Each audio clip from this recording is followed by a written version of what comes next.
Shalom à toutes et à tous. Nous allons parler aujourd'hui sur la paracha de Vaïra, une paracha donc qui suit Lech Lecha avec les 10 épreuves de Avraham Avinu, et nous allons essayer de comprendre ces étapes, ces différentes étapes d'Avraham Avinu, le patriarche Abraham, qui a commencé déjà par le départ de son pays, et comme nous l'avons vu selon le Zohar, donc le départ de plusieurs étapes de la connaissance, de certaines étapes de la science qui étaient donc connues par Abraham à l'époque. Et donc ces différentes étapes qu'Abraham a traversées, il ne s'agit pas, comme nous l'avons vu, des étapes topographiques, il s'agit des étapes spirituelles, donc une sorte d'initiation qu'Abraham doit poursuivre pour atteindre le sommet de toutes les étapes avec le mont Moria, avec le ligotage d'Isaac, comme nous l'avons appris, et c'est là où il y a la grande révélation. Aujourd'hui, je voudrais donner encore un aspect de cette évolution d'Avraham Avinu, celui qui va donc fixer, déterminer le monothéisme en général et le monothéisme juif en particulier, puisqu'en fait, il y a une certaine continuité qui va se développer par Isaac, Jacob et Moïse. Mais déjà, avec Abraham, on a reçu donc le niveau suprême de la connaissance donc, de Dieu. Et nous allons justement parler de cette connaissance de Dieu. Comment Abraham est passé du Dieu de la création au Dieu infini. Alors, avant tout, j'aimerais donc préciser que quand je dis donc Dieu de la création, Dieu de l'infini, ou Dieu de la compassion, ou Dieu d'amour, ou Dieu de la justice, tout ça, ce sont donc des configurations, ce qu'on appelle les partsofim, des configurations de la volonté de Dieu. Donc on est dans ce qu'on appelle la volonté de Dieu, le ratson. En aucun cas on parle de l'essence de Dieu, de la hatzmut. En aucun cas on parle donc de lui-même, de sa nature, mais on parle de sa volonté. Cette volonté, comme nous l'avons vu selon le Ramchal dans le Kalapé de Orma, elle se partage ou elle se subdivise en deux aspects. Il y a un ratson, une volonté qui est donc infinie, et c'est celle-là dont on va parler ce soir, et il y a une volonté qui est liée avec un but, donc une volonté ratson à tachliti, une volonté donc qui est attachée à un tachlit, à un but. Quel est ce but? Le but qui nous est connu, c'est celui de la création du monde. Donc, quand généralement, dans plusieurs religions, plusieurs traditions, la connaissance de Dieu s'arrête à cette idée donc de Dieu créateur. Il y a bien sûr le Dieu qui se révèle dans le mont Sinaï, il y a le Dieu qui dirige le monde aussi, mais d'abord et avant tout, la création.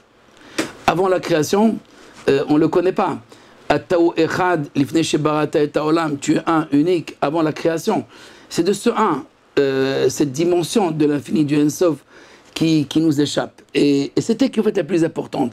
Parce que le Dieu de la création, il s'est lui-même limité, il s'est lui-même donc assigné des lois. Même s'il est au-delà de la loi, et il peut arrêter, interrompre n'importe quelle loi de la nature, au niveau de chaque individu et au niveau des peuples et au niveau donc de tout l'espace-temps. Cependant, il désire, donc c'est sa volonté, mais cette volonté qui s'appelle, on va l'appeler Elohim, Ken, Bereshit Bar Elohim, ce Elohim qui correspond donc à cette dimension de Dieu créateur. Dieu créateur. Et d'ailleurs, certains Chachamim, qui donc en Gematria on dit que Elohim correspond à Teva, à cette nature. Mais Elohim aussi correspond à ce qu'on appelle Agatha Mishpat, la direction de la justice. Elohim qui veut dire le din, qui veut dire donc la rigueur, qui veut dire aussi donc justice. Ce Elohim, c'est ce que Abraham a cherché. Abraham, toute son évolution, on va dire jusqu'à 75 ans, ou jusqu'à peut-être un petit peu avant, 75 ans, donc son départ de Haran, il est dans cette recherche de qui a créé le monde, quelle est l'origine du monde. Il a des questions sur la justice divine. On le voit qui réagit avec Dieu. Pourquoi tu veux tuer les gens de Sédom? Pourquoi il a beaucoup de questions avec Dieu. Mais à propos donc de la création, Abraham, comme nous l'avons appris, cherche l'origine, comme nous l'avons vu, le point originel, la cause principale de cette création. Donc, cette connaissance, cette volonté donc, de connaître Dieu, on dit qu'Abraham avait nous déjà à l'âge de 3 ans, et qu'il est Bor'o, il a déjà connu son créateur. Donc on parle de Dieu en tant que créateur. Abraham qui était dans l'alchimie, qui était dans toutes les sciences de maximum qu'on connaissait à l'époque, il était donc à cette recherche qui influence, quel astre, quel ange, quel pouvoir, quelle force influence sur telle et telle place, et telle matière dans le monde. Et on voit que d'après le Zohar, que nous avons déjà appris tout cela, bien sûr, Dieu lui dit quitte tout ça, quitte. Si tu veux me connaître, si tu veux me voir, donc quitte toutes ces étapes, quitte toutes ces sciences, quitte toutes ces connaissances, et pour aller dans une place où tu peux me voir, dans une place où on peut se rencontrer. Parce que Abraham connaissait Dieu selon cet aspect de créateur. Et qui dit créateur, il veut garder son monde, et donc il doit faire justice. Et s'il fait justice, dans ce cas-là, création veut dire rigueur, loi, rigueur, donc justice. D'ailleurs, tout est lié par ce Tzimtzum, par cet acte, premier acte de Dieu, où il donne des limites. Gvul Samta Balia Avorun. Donc il y a non pas un retrait de l'infini, il y a une révélation de la finitude, la révélation donc des lois, la révélation du régime, ou comme nous l'avons vu, qui est donc l'ADN du monde, qui est la trace de l'infini. Mais ce n'est pas l'infini. Ce que l'infini laisse, ce sont donc les lois qui doivent suivre donc une évolution, qui doivent vivre aussi une certaine harmonie. Mais les prophètes aussi ont parlé donc de cette idée de Dieu, lever les yeux. Regardez qui a créé cela. Dieu avec Iov aussi, il lui parle donc de ce Dieu créateur. Tu étais avec moi dans la création, tu étais avec moi lorsque j'ai créé les firmaments, tu étais avec moi, etc. etc. Donc, la connaissance des philosophes, des penseurs de Dieu est d'abord une connaissance en théologie, je parle, n'est-ce pas, de Dieu créateur. La dispute de Maïmonide avec Aristote, ou plutôt cette confrontation philosophique, c'était de démontrer d'abord que Dieu a créé le monde, que le monde n'est pas ancien. Alors là, donc le monde, pas comme les philosophes grecs, enfin, surtout Aristote, donc le monde est ancien, était toujours là. Et donc dans ce cas-là, on arrive au panthéisme plus tard avec Spinoza, que Dieu c'est la nature c'est Dieu. Il y a une confusion donc de cette natura Dios, Dieu nature, nature Dieu, Dieu peut être l'âme de la nature.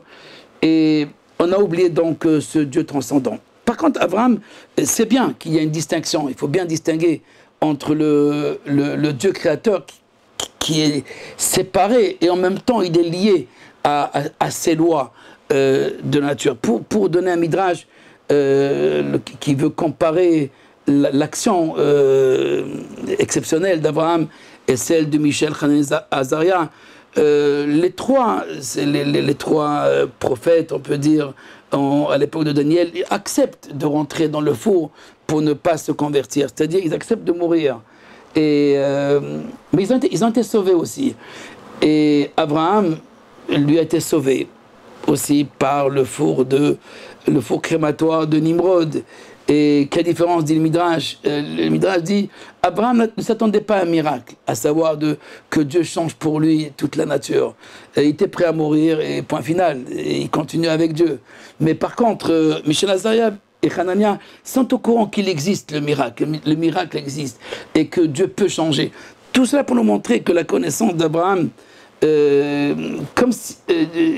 Dieu créateur, comme Dieu est lié donc à ses lois, aux lois donc que lui a créées, qui émanent de lui, Et donc, il est limité quand même. Si quelqu'un saute du 50e étage, ma foi, il va mourir. Est-ce la volonté de Dieu? Je ne réponds pas à la question, mais les lois de la nature, que ce soit de la pesanteur, ou que ce soit de l'hydrogène, ou tout ce qui existe, donc, même si on accepte que Dieu est le créateur, et on accepte aussi que Dieu peut changer ou interrompre, mais ce n'est pas sa volonté. Puisqu'en fait, c'est ce qui existe, c'est ce qu'il révèle, ce qu'il désire. Donc il désire des lois. Il désire des lois, et d'après les kabbalistes, c'est ça toute la notion donc, du Tzimtzum. Avec la sortie d'Égypte, alors on a une sortie des lois de la nature.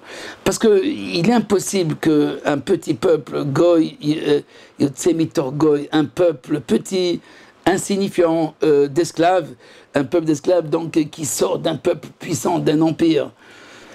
Et bon, la grande merveille, c'est la traversée de la mer. Donc voilà, la nature, elle ne répond plus à ses propres lois, mais à un autre ordre. Et cet ordre s'appelle justement le Atik, on l'a déjà vu, on a déjà parlé, c'est l'ancien. L'ancien, à savoir, c'est cette configuration de Dieu de avant la création. Donc Abraham, lui, a une connaissance uniquement de Dieu de la création, jusqu'à la 10e épreuve, avec le ligotage d'Isaac. Jusque-là, Abraham, d'ailleurs, quand on lui demande la circoncision, pourquoi la circoncision? Dieu a créé l'homme avec un prépuce, donc c'est cette nature. Et il faut l'agrader, donc il faut corriger la nature. Oui, mais c'est Dieu qui a créé l'homme. Il a créé donc un complet. Et les questions d'Abraham vont très très loin. Les questionnements d'Abraham vont très loin jusqu'au moment où il va arriver donc à ce mont Moria. Et c'est un passage que je voudrais qu'on lise ensemble, étudie ensemble dans le Zohar, qui va expliquer cette confrontation avec la logique de la création, la logique de la justice. Alors, est-ce que pour connaître Dieu, il faut abroger ou plutôt annihiler les lois de la nature? C'est ce Réchimo, cet ADN, c'est de la nature qui s'appelle donc l'ensemble des lois qui déterminent la nature et qui sont le fruit de l'émanation divine. Ils émanent de lui. Et pourtant, il y a un niveau donc de Dieu qui n'est pas seulement celui de Dieu créateur. Comme je disais tout à l'heure, si dans l'islam, on s'est arrêté à ce niveau donc, de Dieu créateur, dans le monde chrétien, dans le christianisme, il y a une étape qu'on a avancée qui est celle de Dieu sauveur. Bon, je ne parle pas de Jésus, je parle donc du Seigneur, Dieu, l'Éternel, qui sauve, et qui a commencé avec Moïse, qui a commencé avec la traversée de la mer. Donc Moïse représente donc la volonté de Dieu, c'est l'envoyé, le messager de Dieu, le prophète de Dieu, qui va donc révéler un autre aspect de Dieu, qui est celui donc de Goël, le sauveur, donc le libérateur, la rédemption. Donc la rédemption, la création, nous avons déjà vu ces deux aspects qui sont apparemment antinomiques, parce que être sauvé de quoi? S'il y a une maladie et quelqu'un est sauvé, si quelqu'un tombe du 50e étage et il reste vivant, donc il y a quelque chose qui ne répond plus aux lois de nature. Bon, même les plus grands physiciens ou les plus grands savants donc acceptent qu'il existe des exceptions qui confirment la règle. Voilà, on a inventé une belle phrase, l'exception qui confirme la règle. Mais la règle, c'est la loi, c'est les lois. Oui, mais dans le monde chrétien, il y a effectivement cette idée de sauveur, de rédemption, je dirais même aussi d'apocalypse. Mais c'est la fin de tout. Je dirais même la fin des haricots. Bon, il n'y a plus rien du tout. Et alors que l'idée de Goël, de rédempteur, de sauveur, c'est à chaque instant, c'est à chaque moment.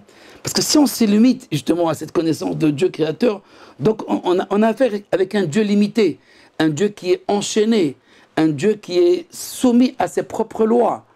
Donc pourquoi pas? Donc c'est l'erreur de Spinoza où il arrive, bon, dans ce cas-là, alors la nature elle est Dieu. et Dieu c'est la nature. Donc pourquoi aller chercher autre chose? Puisque c'est ça, donc c'est ça Dieu, c'est la création, c'est cette nature. Très bien, il était toujours là, la nature aussi était toujours là. Non, Abraham avait une autre connaissance de Dieu créateur. Dieu créateur est en dehors de la création, et il est dans la création. Cette difficulté de Dieu dans la création et en dehors de la création a posé des questions à Abraham. S'il est dans la création, donc où est la justice divine dans ce monde? Parce que dès qu'il y a des lois, est-ce que ce sont uniquement des lois de cosmogonie, ou je dirais théogonie, Dieu créateur, donc Dieu qui a fait toute cette création, ou bien non, c'est aussi un Dieu de l'histoire, c'est un Dieu aussi qui dirige le monde et qui, par ses actions et par ses ruses, Nora Alilot, je ne parle pas dans des tragédies de l'histoire, mais les ruses, les ruses de l'histoire, telles que le judaïsme le voit, non pas comme Hegel qui parle de tragédie, donc de catastrophe, le destin. Mais non, Dieu, je ne vais pas reprendre le terme tragédie, ces ruses à lui, c'est parce qu'on ne les comprend pas, alors on les appelle des ruses, Nora Alilot. Et c'est ces ruses qu'Abraham se pose des questions, comme Iov aussi, il se pose des questions sur ces ruses de l'histoire. Il y a quelque chose qui ne convient pas à la logique et qui ne se conforme pas à la logique. Et donc Abraham doit se confronter à cette logique pour arriver à une autre révélation, à un autre niveau, à une autre dimension, à un autre visage de Dieu qui est celui de avant la création. Mais en fait, tous ces visages ne sont que des aspects de la volonté divine. Il peut se révéler, comme nous avons vu, dans un aspect de miséricorde, de compassion, mais de rigueur aussi. Mais ce sont uniquement mes appréciations sur sa volonté. Quand la Torah nous dit et Dieu était angoissé était angoissé donc de la création avant de détruire donc le monde avec l'arche de Noé, avant de demander donc à Noé de construire une arche.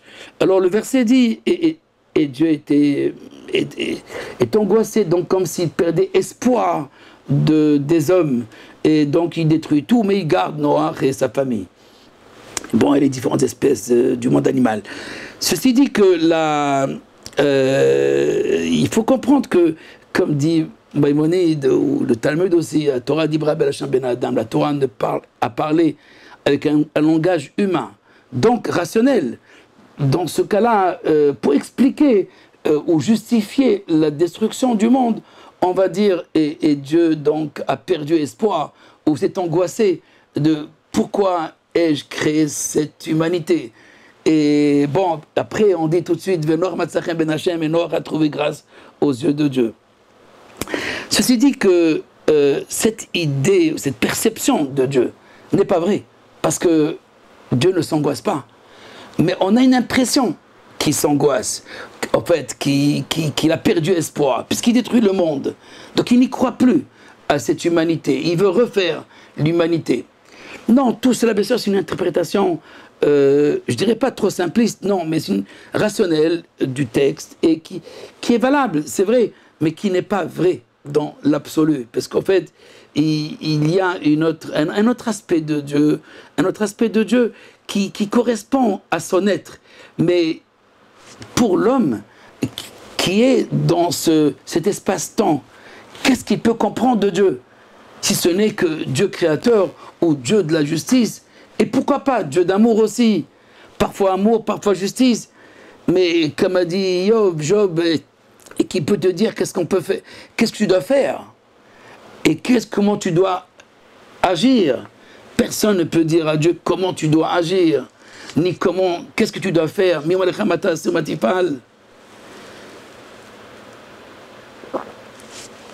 Ceci dit que cette dimension ou cette perception de Dieu, d'Abraham, était valable, c'est Dieu créateur, Dieu justice, jusqu'au jour où il va monter sur le mont Moria, c'est-à-dire le mont du temple, et là il se passe quelque chose.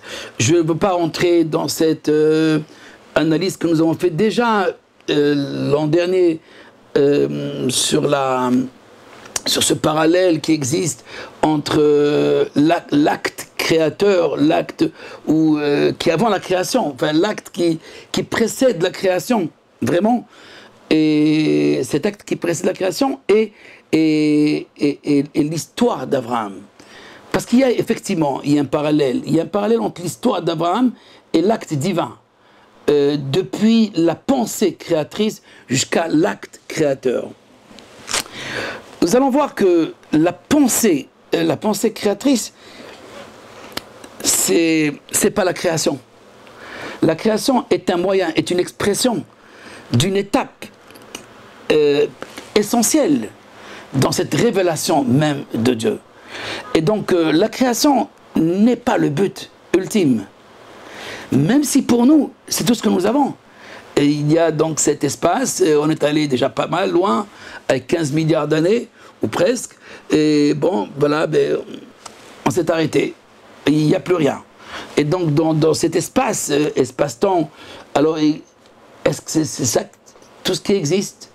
C'est un peu comme avec les tours de Babel à l'époque, bon, ils ne sont pas arrivés à 15 milliards d'années, mais à quelques kilomètres peut-être, et ils sont plantés, donc tout s'est mélangé, et donc ils ne sont pas arrivés donc, à connaître ce Dieu. Mais Abraham, pas besoin d'aller à 15 milliards, ni d'années, ni de kilomètres, il y a juste le mont Moria. Il va donc monter sur le mont de Moria pour élever son fils, pour ligoter son fils. Et là, donc, il y a cette révélation. Nous allons essayer de comprendre justement le rapport qu'il y a entre cette révélation et non pas avec l'acte lui-même du ligotage, parce que j'ai déjà expliqué tout le sol de mystère donc, de la Hakeda, je ne vais pas y revenir, mais surtout avec cette action de monter dans cet espace qui est au-delà de l'espace-temps. Voilà donc le passage du Zohar, dans le Zohar c'est la page 102, 120, et dans le Zohar qui est le Zohar complet, œuvre complet du Zohar, donc en hébreu bien sûr, à la page 152 pour ceux qui ont le livre. Je lis Vayar et Tamakom et Rachok, et Abraham aperçut le lieu de loin. Donc le Zohar va parler donc de cette perception d'Abraham. Abraham voit le lieu, il s'agit du mont Sinaï, de loin. Qu'est-ce qu'il voit exactement? Qu'est-ce qu'Abraham voit? Je ne vais pas donc faire toute l'étude de ce passage, mais juste les points principaux. Rappelons que pour les maîtres, donc, de la tradition qui explique sur le Midrash que Abraham a vu un nuage. Il a vu un nuage au-dessus, un gros nuage, mais profond et épais, au-dessus donc du mont Moria. Et donc il se rend compte que c'est là, que c'est ici. Alors que Dieu lui a dit, vas-y sur une l'une des montagnes que je te dirai, Dieu ne lui dit pas quelle montagne. Il a vu, Vayar et Tamakom. Donc il arrive à une perception, une perception exceptionnelle. Et c'est cette perception d'Abraham qui est en fait la nouvelle perception de la connaissance de Dieu. Parce que jusqu'à présent, il était dans ce calcul de la cause et effet.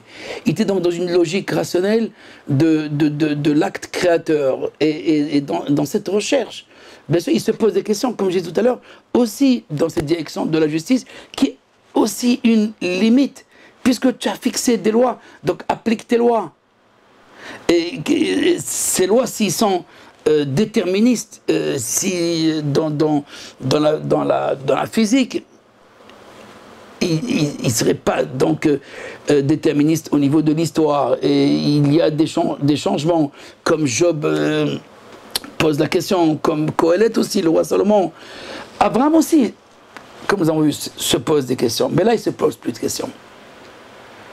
Quand il dit « prends ton fils », il pouvait dire à Dieu « hier, tu m'as dit avec ton fils, tu élèveras, je te donnerai donc une progéniture. Donc je vais te donner une progéniture, un zéra, une continuité.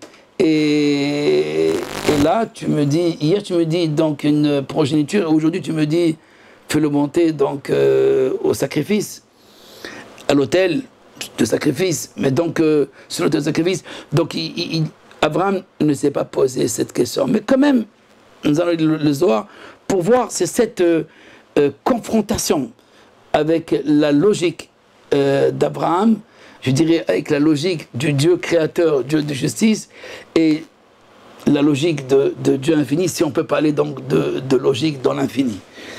Alors, je lis le texte du Zohar. Bayar et amakom erachok, bayam ashlishi haukmua ela keman ditma bayakom, bayelech elamakom hashem Elohim, maitama bayam ashlishi. Pourquoi préciser le troisième jour? Alors Abraham a levé les yeux et a vu le lieu.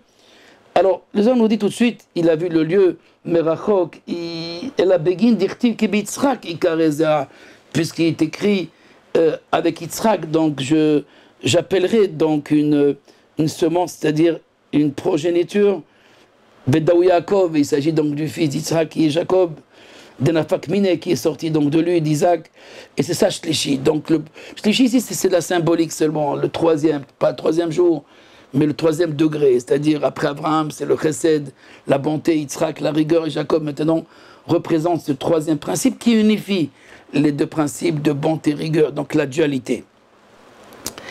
Jacob, lui, donc ce qu'Abraham voit, il voit Jacob, au fait.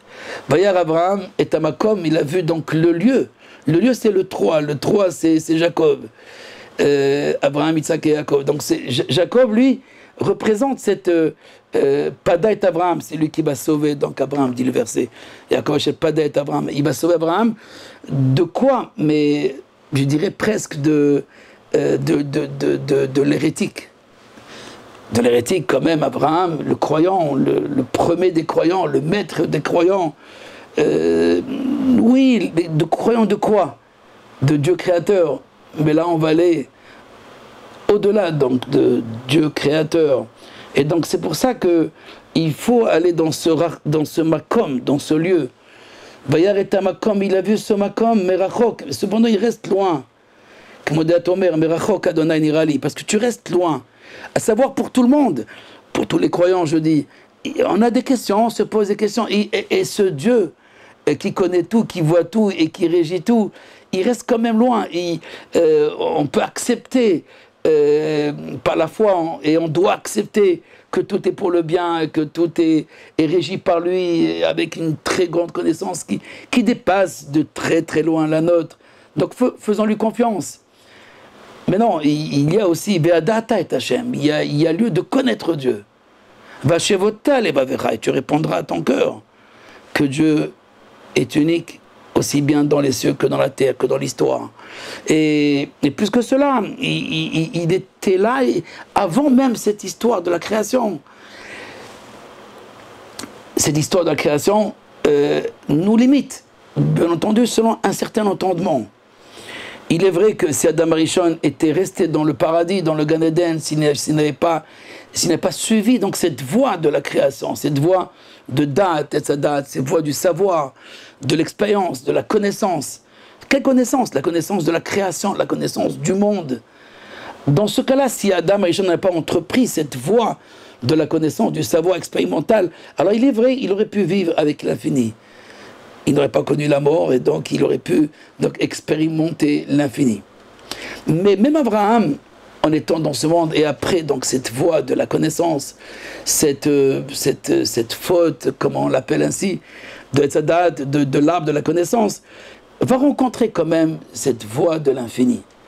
Parce que cette voie de l'infini, dit le Ramchal, n'a pas été fermée complètement, n'a pas été scellée. Kilo nisgera haderer legamre. Cette voie de Etzachaim, de la voie de l'arbre de vie qu'on appelle, donc la voie de la continuité, où on ne s'arrête pas, cette voie donc de l'infini, n'a pas été fermée.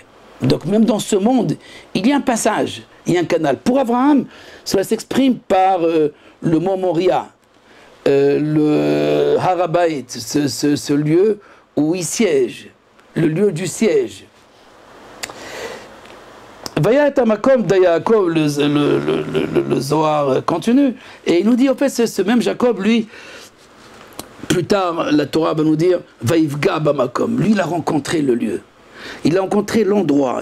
Abraham, Yaakov quand il a quitté sa maison pour aller se marier avec les filles de Lavan, alors il traverse et il arrive dans cette place, comme Shavutai, là où mes ancêtres ont prié, je dois aussi m'arrêter et prier. Vaïvga, donc les maîtres disent, il a prié dans cette place. Le Zohar nous dit, il s'est marié, il s'est uni. Il s'est uni dans cette place. Parce que il y a lieu donc, dans cette place, il y a une union où Jacob s'unit à cette perception du divin. Mais c'est seulement le matin quand il se réveille. Et là-bas on parle de, justement, mais comme il a pris les pierres de cet espace. Les différentes pierres qui étaient là, il s'est entouré de pierres.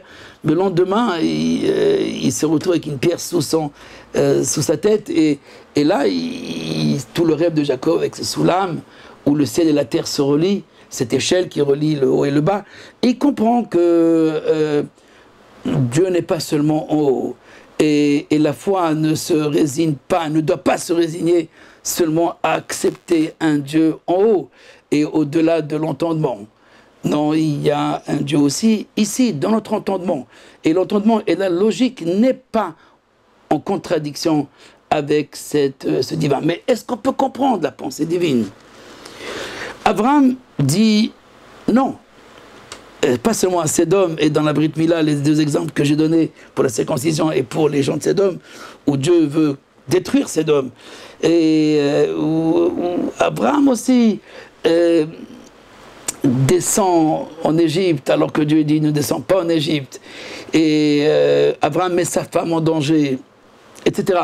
Je ne vais pas reprendre donc les expériences ou les épreuves d'Abraham pour accéder à cette étape ultime. Mais je voudrais m'arrêter donc à cette idée donc, de cette rencontre avec le lieu. Et là, pourquoi Merachok? Pourquoi il a vu de loin? Qu'est-ce que c'est de loin? C'est quoi ce loin? Au fait, de loin veut dire loin de son entendement, parce qu'il voit, il comprend Dieu, mais dans un aspect claria, selon cette sphère, mais qui n'éclaire pas tout. Comme disent nos maîtres, il y a deux sortes de prophètes. Il y a le prophète qui voit selon la sphère brillante, pure et claire, la clarté même, et donc il a une connaissance complète du divin. Et il y a même des prophètes, et c'est la majorité des prophètes, qui n'ont pas une connaissance complète du divin.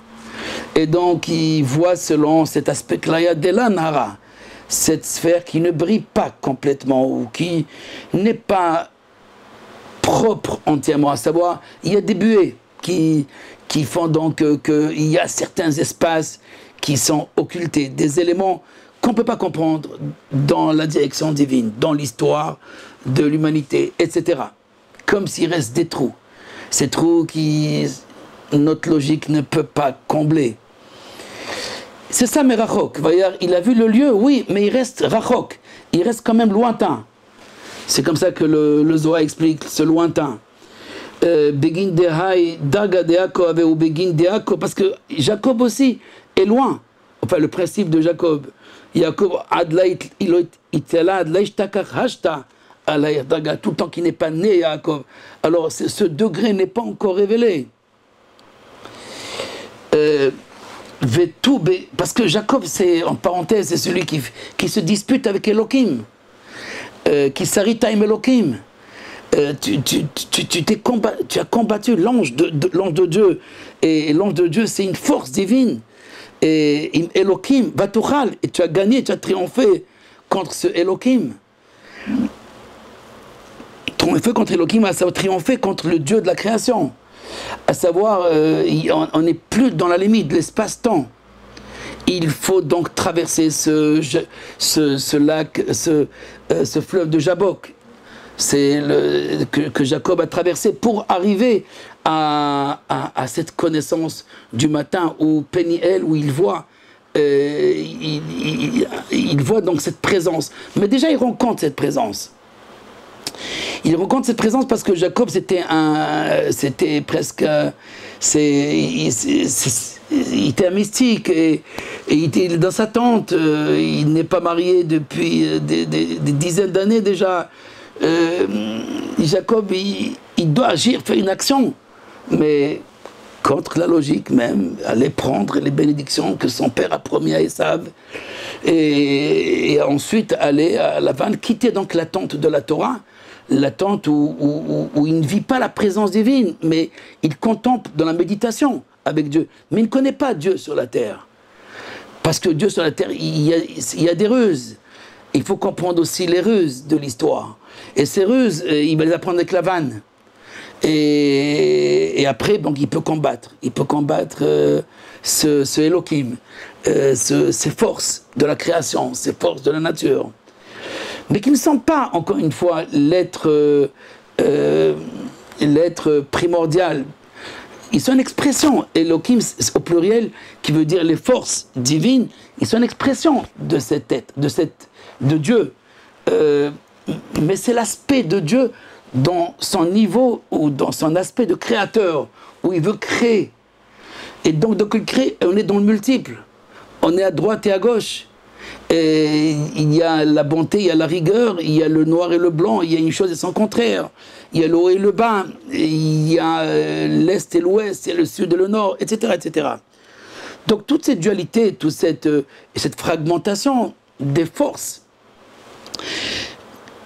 Abraham Avinu est arrivé au 10e degré. Dans ce 10e degré du Keter, de Hatik, de l'ancien, alors c'est avant le passage de la création, c'est-à-dire avant le passage de la volonté de Dieu, de l'infini vers la création. C'est là donc ce concept des kabbalistes de Hatik, c'est-à-dire Ma'atik, c'est l'aspect donc de Dieu qui est avant la création et qu'il va donc révéler une pensée qui s'appelle la pensée de la création. Mais la pensée de la création n'est pas Dieu, c'est uniquement un aspect de sa volonté, c'est pas l'infini. Pour cela, donc, la création est un moyen pour atteindre, justement, pour arriver à cette étape de la connaissance de Dieu infini. Atao Echad, cette unité, Lifnei Shebarata et Taolam, avant de créer. Ce 1, donc, qui est antinumérique, qui n'est pas donc le prénumérique, donc avant donc le nombre, ce 1 qu'il n'y a pas Ensheni Harab, il n'y a pas 2 après lui, et 1 qui n'a rien avant lui. Alors on ne le comprend pas dans la création, parce que la création est après Dieu. Et donc dans ce cas-là, il y a un lien qui attache Dieu et qui le lie à cette création. Et donc, ma foi, comme tous ces penseurs et comme tous ces savants donc, de la science, il y a cause et effet, donc pour nous, donc, il y a des lois, et ces lois, ils sont immuables. Donc il y a un déterminisme de la nature. Et bon, il y a des miracles, bien entendu, mais pas plus. C'est comme je disais tout à l'heure, c'est l'exception qui confirme la règle. Et là, on va aller justement dans cette logique. On va aller dans cette logique. Abraham, c'est le grand logicien de la création. C'est lui qui trouve Boré Olam. C'est lui qui Yesh Adon la Bira. Il y a un maître pour cette création. Il y a un maître à ce monde. Il y a le maître du monde. Mais est-ce qu'il y a une autre définition, à part le maître du monde, le créateur de l'univers, etc. Est-ce qu'il y a une autre définition de Dieu? Non, Abraham ne la connaît pas. Et il ne peut pas la connaître parce qu'il est soumis lui-même. C'est ce qui se passe lorsque l'homme veut déterminer Dieu. Hayase Adam Elohim. Est-ce que l'homme peut faire Dieu? Est-ce que l'homme peut devenir Dieu?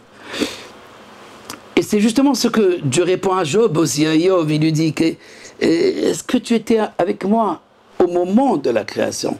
Et je dirais avant la création. Tu te poses des questions, bien sûr, et qui sont légitimes, mais tu n'étais pas avec moi au moment des décisions de la création. Donc tu ne connais pas tu connais peut-être ta physique, oui, comme Abraham, mais tu ne connais pas cette métaphysique, c'est ce au-delà, ou je dirais même avant la métaphysique. Parce que la métaphysique reste quand même une certaine connaissance révélée. Mais le principe premier, est-ce qu'on peut atteindre cette pensée? Oui, parce qu'il y a un lieu où il se révèle. Comment? Un lieu qui se révèle, un lieu où Béar Adonai Irae, le monde de Dieu, une montagne où il se révèle. Est-ce qu'on ne le limite pas aussi? En disant un lieu où il se révèle, on le limite à un lieu. Et pourtant, Dieu emplit Mal'a Retz Kevodo. Toute la terre est remplie de sa gloire. Il remplit le tout. Et donc dans ce cas-là, pourquoi un lieu spécifique? Là aussi c'est une question. Mais on va arrêter de poser de questions parce qu'Abraham aussi est arrêté à se poser des questions. Mais on va voir justement, c'est ne pas se poser de questions, c'est pas là où il faut arriver, c'est pas le but du jeu. Le but du jeu, c'est de comprendre, mais sans la dualité, sans le contraire. Et donc, sans cette logique de l'humain. Le Zohar nous dit, Vayet Amakom Merachok, Da Yaakov, il s'agit de Jacob. Kimoditema Merachok. Velo Zachabe, il n'a pas encore mérité cet espace, cette expérience, ce lieu. Vayavu El Amakom Hashem Alo Elohim. Rami Zacha de Afalgav de Atleureia Vecham Yaakov. Il écrit, et ils sont arrivés au lieu. Donc Abraham et Isaac sont arrivés au lieu. Dans ce cas-là, ce Makom, cet espace, je dirais cette clé de jonction qui relie le ciel et la terre, comme avec le Soulam, avec l'échelle de Jacob. Ils sont arrivés à ce lieu, dit le Zohar. Même si Abraham a saisi et quelque chose, cette vision, il vit donc une vision prophétique. C'est pas seulement donc le ligotage, maintenant qui est intéressant. Vechama, il a vu Jacob. Il a vu Jacob. Donc il y a ici une contradiction. Amar Abraham, Vadai kucha berechu yada begavna achra deitraze. Et là, Abraham arrive à la conclusion exceptionnelle. Dieu connaît d'une autre manière est la plus apte qui existe. En d'autres termes, Abraham qui se dit, voilà, je vais ligoter, voici voici le couteau, voici le feu, voici le bois, le bûcher, et où est le mouton, où est le bélier? On verra, dit Abraham, je ne sais pas quoi te dire. Elohim, Dieu verra pour lui. Et le Zohar nous dit, mais là nous, Dieu nous montrera. Non, parce que Dieu, il le montre pour lui. Dieu le sait, mais toi tu ne le sais pas. Et donc, et donc Abraham et Isaac, qui correspondent à ces deux dimensions de la droite et de la gauche, de la dualité, de la bonté, de la rigueur, et ils vont rencontrer justement ce lieu de jonction, ce lieu donc d'union. Et Vaïven Sham Abraham, et donc Abraham, c'est là-bas où il construit l'autel pour, est-ce qu'on peut s'élever à ce niveau-là? Et à ce moment-là, on doit comprendre qu'en fait, le paradoxe donc de la logique. D'une part, nous avons la Keda, il attache son fils, il ficelle bien, il y a le bois, et maintenant, avant de le brûler, de l'incendier, donc l'incinération, on va d'abord passer l'épée, et là, tout s'arrête. Tout s'arrête, et Abraham, c'est un malach Elohim, c'est encore, il est dans Elohim, c'est un ange de Dieu. Il est dans cet acte de la création. Il est quelqu'un un ange de Dieu, une parole qui s'exprime par un ange de Dieu et qui dit « Arrête-toi, arrête ». Et là, il n'est pas convaincu. Pourquoi il n'est pas convaincu? Parce qu'en fait, nous sommes dans une autre... Abraham va arriver dans une autre dimension de la logique. Cette logique d'Abraham que... ce qu'on appelle les toladot, cause et effet, les engendrements. Et dans ce cas-là, Dieu lui donne un fils et il lui dit, allez, prends ton fils et tu vas le ligoter, tu vas l'élever au sacrifice. Alors Abraham, comme disait un maître, il pouvait dire, hier tu m'as dit que tu vas me donner une progéniture par Yitzhak, et aujourd'hui tu me dis, c'est ça la logique. Il y a ici donc un paradoxe entre la logique de Dieu de la création, on va dire de la bonté, de la miséricorde, et cette rigueur. Prends ton fils et ligote-le, et élève-le-moi. Même si, en fait, c'est pas la volonté a priori de Dieu qui l'égorge, mais quand même, tout était là. Le couteau est là, le bûcher est là, l'autel est là. Et on attend quoi? On attend justement ce passage d'union, je dirais, cette clé de voûte, cette union entre la logique humaine, la logique de la création. Parce que si on s'arrête uniquement à la création, alors bon, on va aller selon la voie démocratique, selon la cause et effet, etc. Qui a donné un marché au Béné Adam. Dieu connaît les pensées de l'homme. Mais ces pensées de l'homme, c'est aussi sa volonté. Non, c'est l'expression de la volonté de la création. Mais ce n'est pas la volonté ultime qui est la réparation, qui est l'union, qui est donc la révélation donc, de l'unité. Pour connaître Dieu, ou plutôt pour voir, entre les guillemets, pour voir donc, être en contact avec cette vision, et qu'elle ne soit pas merachok, qu'elle ne soit pas lointaine, à savoir lointaine de mon esprit, de la logique. Alors dans ce cas-là, il faut que j'accepte cette pensée. Dans le texte du Zohar, Dieu connaît selon une autre manière, selon notre dimension. Donc cette connaissance selon une autre dimension, c'est elle qui me joue des tours, parce que quand je me pose des questions, et pourquoi ceci, pourquoi cela, et pourquoi il est arrivé à ça, et pourquoi il y a la galoute, l'exil, et pourquoi ils ont pris la terre, certains vont dire, et pourquoi son fils est mort, et pourquoi. Alors dans ce cas-là, bien sûr, on va quitter donc ce Dieu de la justice, parce que ma foi, où est la justice? Si Dieu est justice, où on va faire justice, et quelle justice on peut faire? Quelle est donc cette justice que l'homme peut faire? Est-ce qu'il peut accomplir réellement une justice? La justice, elle est relative. Comme j'ai déjà expliqué, Dieu s'attend qu'on s'arrange entre nous.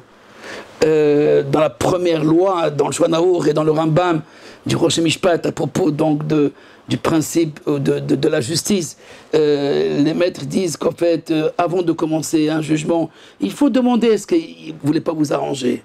Parce que si un pardonne à l'autre, ou il accepte une partie, de s'arranger ou d'effacer, alors dans ce cas-là, c'est mieux que d'aller. Parce que c'est sûr qu'on ne va pas arriver à accomplir la véritable justice.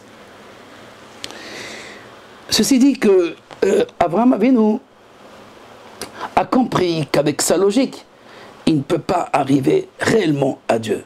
Il peut arriver un maximum à l'ange de Dieu, comme beaucoup de prophètes qui ont mérité, donc c'est déjà beaucoup. Mais cet ange de Dieu, il est lié à l'acte de l'histoire, de la création.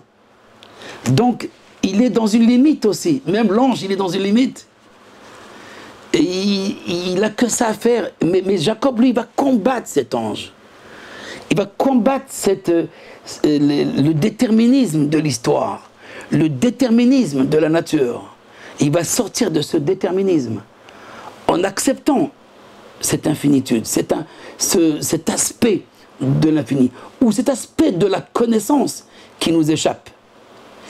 Mais à partir du moment qu'il nous échappe, ça ne veut pas dire qu'il va toujours nous échapper. Non. Par la crainte de Dieu.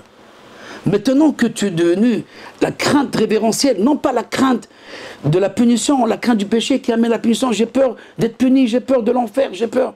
Non, c'est la mauvaise crainte. C'est pas la bonne. C'est la crainte révérentielle où tu considères la puissance infinie dans ce monde. C'est ça le lieu de rencontre. Cette rencontre de l'infini avec le fini. C'est ça qu'Abraham donc a vécu dans cette expérience. Et pour cela, il faut que dans son esprit, il se retire des engendrements. J'ai plus d'engendrement, je suis tout seul. Mais c'est très facile pour quelqu'un qui n'a jamais eu d'enfant. C'est difficile pour celui qui a un enfant qui chérit beaucoup. Asher Ahavta.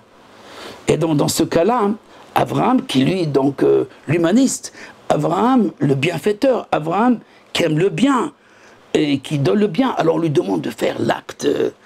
C'est pas l'acte courageux, non, c'est pas un acte courageux. Si Dieu demande à un homme croyant, il le fera.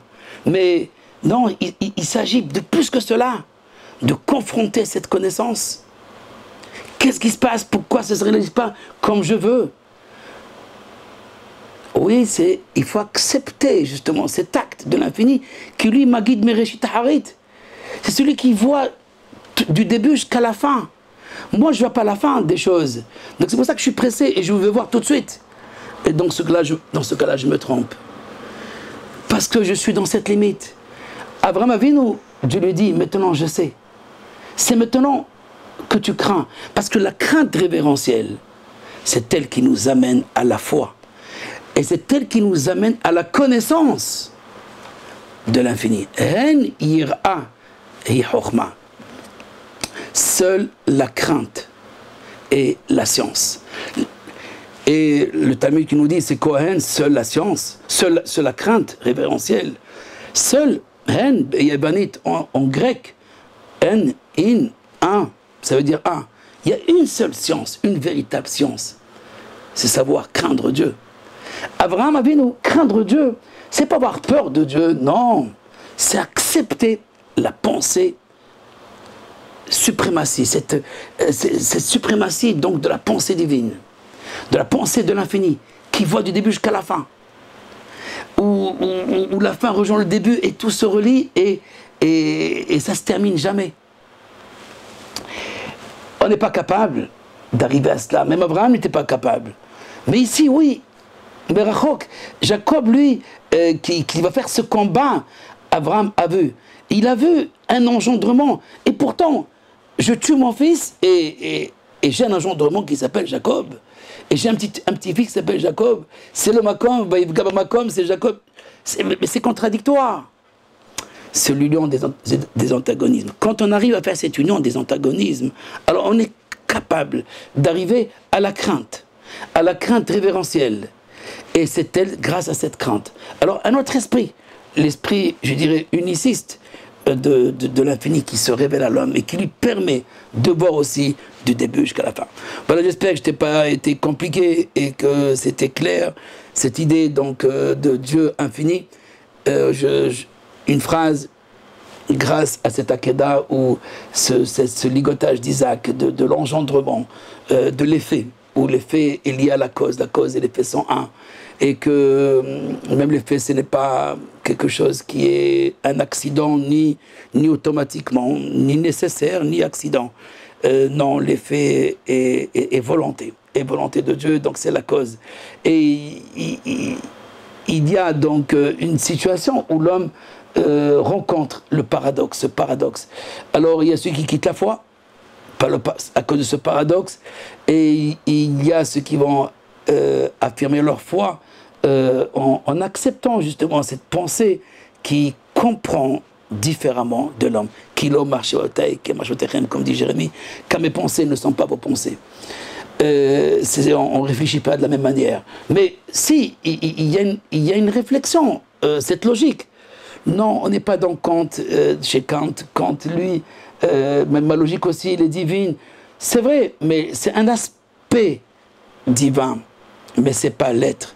Ce n'est pas la pensée suprême. La pensée suprême, elle est infinie. Quant à la pensée de la création, elle est finie. Et dans ce cas-là, effectivement, je peux comprendre la création, puisque je t'ai créé. Et je fais partie de cette création. Je suis une créature dans la création. Et donc, je connais ce Dieu de la création. Et donc, au maximum, il me sauve du mal, il me sauve de la catastrophe. Non, on n'est pas là maintenant. Dans l'infini, justement, et c'est ça la différence que j'expliquais tout à l'heure, entre Abraham et Michel, Azaria et Hanania. Eux, ils savent qu'il y a un miracle. Mais Abraham, non. il n'est plus dans qu'est-ce qui va se passer après. Ce après, laisse-le à Dieu. Ne le constitue pas toi. C'est pour ça que dans toute la Torah, on ne parle pas une seule fois du Mashiach, du Messie. On ne parle pas une seule fois de... C'est les prophètes, bien sûr, pour affirmer la foi. Alors ils ont révélé ce qu'on ne doit pas révéler. Jacob a voulu révéler, Moïse a voulu révéler, mais non. Qui sort Kamos, il m'a dit, le mystère, il est fermé, le secret, il est enfin avec moi. Mais je le révèle à ceux qui me craignent. À ceux qui me craignent, je le révèle. Et donc c'est ça la recherche qu'on doit faire. Cette recherche, cette science, cet approfondissement de comment craindre. Comment craindre, justement.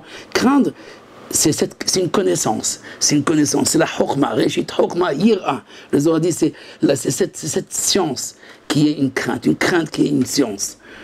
On en parlera, B'ezrat Hashem, dans nos prochaines études. Je vous souhaite donc une bonne soirée et à bientôt, B'ezrat Hashem.